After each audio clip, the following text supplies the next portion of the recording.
All right, guys, this is Zach coming to you with his Saturday evening meal preparation. The reason I'm doing this is I put my meal post up on Facebook. A lot of people started to get a little tough with the accusations. They were saying that I was posting these things up and wasn't actually putting the meal together. So we're giving a little twist tonight. We're going to back it up and show you that I actually do this and that there's some muscle behind my words there. So I will take you along for the ride here and see how it goes. This is for my first video project, so tell me, or we'll see how it goes in terms of the actual editing and all that stuff, but we're going to give it a shot. So the question is, why do I do this? A lot of my friends are asking, why do you put so much time into the meals and so forth? I like doing it. You're working with your hands. It's inventive. There's no right or wrong in it. You can be creative. Working with my hands, like I said, it kind of slows me down, allows me to relax. It's very romantic, I think. If you're dating or if you're married, to create something for somebody, it's a lot of fun. So I encourage my guy friends, girlfriends to branch out, try new things, get dominoes off your speed dial, and pick an ingredient, something very basic that you like, and just twist it up a little bit and try something new with it. It doesn't have to be hard. It doesn't have to be complex. A lot of people think that is the case, and that's all a myth. It's really just about taking a new direction in a little way and seeing how it goes and seeing what you can do to enhance how you're already living. So we're going to take you through the different ingredients. I'm not going to go step by step because the camera works pretty hard. I just got this thing literally taped to a dictionary. So we're going pretty low tech here tonight. So let's go through the ingredients first. This is the kitchen here. And I don't have much in it. You don't need too much. It's a small apartment kitchen. It's got a lot of counter space, which is good. But let's go through the ingredients real quick and I'll show you what we got. For the garden salad, we got some organic avocados. You pay a couple more cents for stuff like that, but I don't like putting all the pesticides and the enhancers in my body. So, for a couple pennies extra, I think it's better to go for the organics.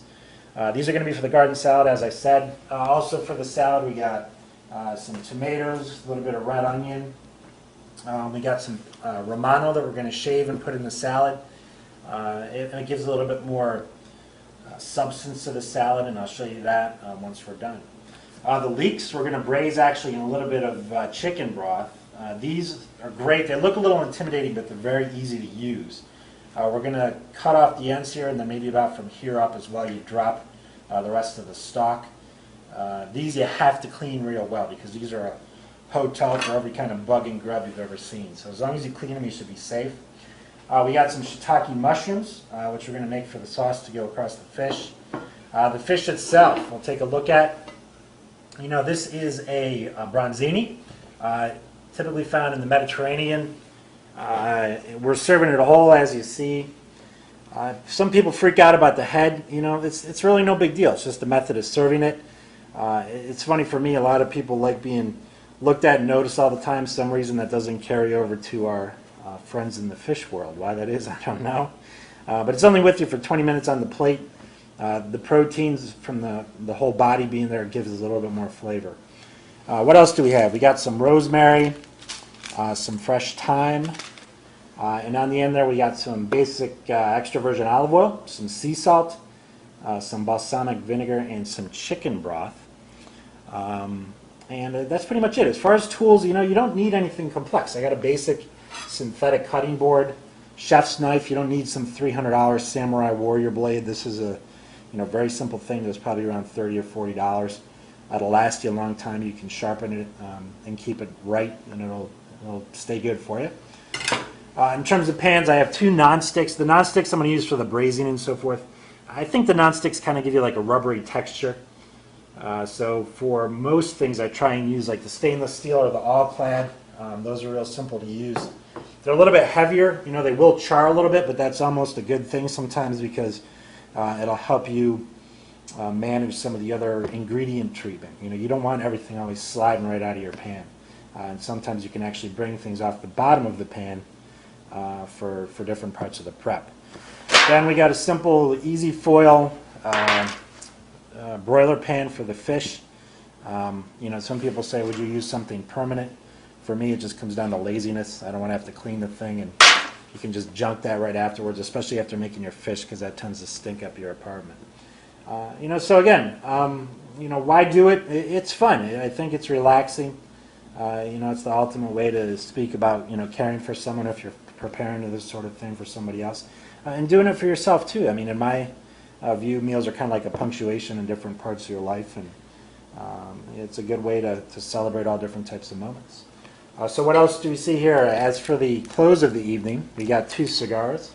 We're going to go either with Romeo y Julieta Havana Reserve or a Perdomo. Both great cigars. We'll choose that up later. I am not advocating cigar smoking. I think in moderation it's fine.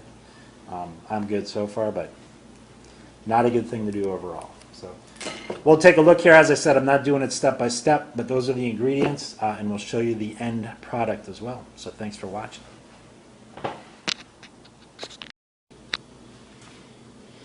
All right, guys, just a quick check-in halfway through. This is the salad. Very simple.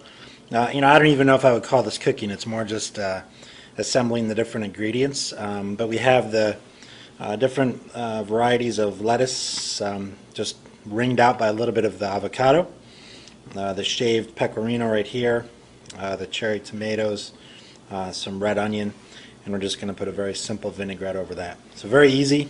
90% of this is about presentation. Nothing complex about it at all. So you can get a lot of yardage just out of some simple ingredients and some good presentation. Over here, we'll look at what we got going so far. These are the leeks in the chicken broth. We'll get those rolling in just a bit.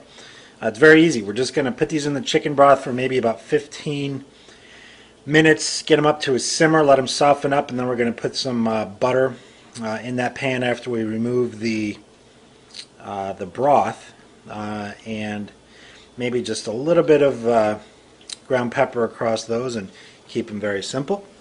And then we already put the fish in the oven. We'll take a look. There we go. That's at 400 degrees. We're probably going to need about another 20 minutes on that or so. So we'll check back in a bit. Alright guys, second check-in. We got the leeks pretty much there. They're softened up. We're going to take those off the burner in just a minute. We've got the shiitake mushrooms over a little bit of garlic. Just a bit of olive oil in the bottom of that pan with some butter. I didn't use just regular butter. I actually use a European. It's called a Lurpak, slightly salted. It's a little. The cream consistency is a little bit different, a little bit heavier in some ways than your typical Land O'Lakes and so forth. So that's one little ingredient knowledge bit that I give you. And the fish we'll take a look at. We're going well, maybe another 8 minutes or so. But you can already smell, of course you guys can't, but I can. And it's looking pretty good. We'll check back in when we're ready to go. Alright guys, there we go. Just came out of the oven. It's looking great. If you could smell it, really outstanding. Leeks came out very well. They're not too soft. They still got a little bit of body to them, which is exactly what you want. The shiitake mushrooms came out. I don't know how well you can see it, but the glaze is really good. I forgot to tell you before, but I put just a touch of sugar in there. It caramelizes it a bit more. And the fish is really good too, nice and crispy, but the flesh in there is still tender, so we're good to go. And then we got the salad, of course, which we'll eat along with it, and it's good. So again, thanks for taking the ride.